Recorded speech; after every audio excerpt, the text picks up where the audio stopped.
भारत के एक छोटे से गांव में एक पुरानी हवेली थी जिसे लोग प्रेम की हवेली कहते थे।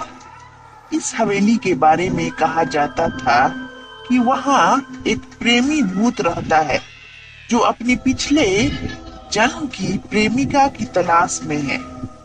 यह कहानी उस भूतिया प्रेम की है जो एक दुर्घटना से शुरू होती है और आत्माओं की रहस्यमयी दुनिया में खो जाती है। राजवीर एक प्राचीन समय का योद्धा जो अपने प्रेम के लिए हर सीमा पार करने को तैयार था। माधवी राजवीर की प्रेमिका जिसने राजवीर के बिना जीवन की कल्पना नहीं की थी। राहुल एक आधुनिक समय का युवक जो इतिहास और प्राचीन कथाओं में रुचि रखता है। सिया राहुल की बचपन की दोस्त और आध्यात्मिक शोधकर्ता। माधव गांव का बुजुर्ग व्यक्ति जो प्रेम की हवेली के रहस्यों से परिचित है। सन 1800 के दशक में राजवीर और माधवी का प्यार पूरे गांव में प्रसिद्ध था। दोनों एक दूसरे से अटूट प्रेम करते थे और शादी करने का सपना देखते थे, लेकिन गांव के जमींदार को माधवी पसंद थी और उसने माधवी के परिवार पर दबाव डालकर शादी का प्रस्ताव भेजा। जब राजवीर ने इसका विरोध किया तो जमींदार ने उसे कैद करवा दिया। माधवी ने जब यह सुना तो वह आत्महत्या कर ली और मरते समय उसने कसम खाई कि वह अगले जन्म में राजवीर को ढूंढेगी। राजवीर को जब यह पता चला तो उसने भी अपने प्राण त्याग दिए और उसकी आत्मा माधवी को ढूंढने भटकती रही। 2024 में राहुल अपने शोध के दौरान प्रेम की हवेली की कहानी सुनता है और वो सिया के साथ उस हवेली को देखने का फैसला करता है। वे हवेली में पहुंचते हैं और वहां उन्हें अजीब अजीब घटनाओं का सामना करना पड़ता है।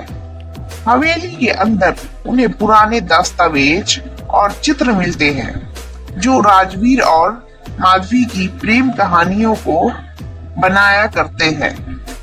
राहुल और सिया को हवेली के एक कमरे में एक प्राचीन पुस्तक मिलती है जिसमें आत्माओं के बारे में लिखा होता है। वे समझ जाते हैं कि राजवीर की आत्मा अभी भी हवेली में भटक रही है और अपनी प्रेमिका की तलाश कर रही है। वे माधव से मिलते हैं जो उन्हें बताता है कि माधवी की आत्मा भी कहीं न कहीं भटक रही है और उन्हें ढूंढना होगा ताकि दोनों आत्माओं का मिलन हो सके।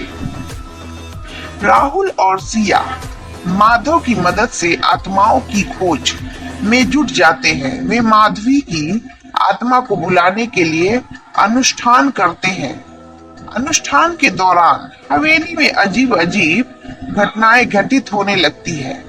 अचानक माधवी की आत्मा प्रकट होती है और राजवीर की आत्मा भी वहां पहुंच जाती है। दोनों आत्माएं एक दूसरे को देखकर खुशी से झूम उठती है। माधवी और राजवीर की आत्माएं मिलकर अपने पुराने प्यार को याद करती है और उनके बीच की सभी गलतफहमियां दूर हो जाती है। वे राहुल और सिया को धन्यवाद देते हैं और कहते हैं कि अब वे शांति से जा सकते हैं। हवेली में एक अजीब सी शांति छा जाती है और दोनों आत्माएं एक साथ स्वर्ग की ओर प्रस्थान कर जाती है। राहुल और सिया अपनी इस अनुभव को लेकर बहुत प्रभावित होते हैं।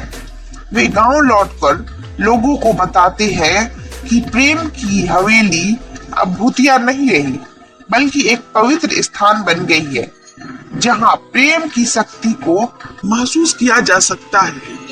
गांव के लोग हवेली को अब एक ऐतिहासिक धरोहर के रूप में देखते हैं न कि डरावने स्थान के रूप में।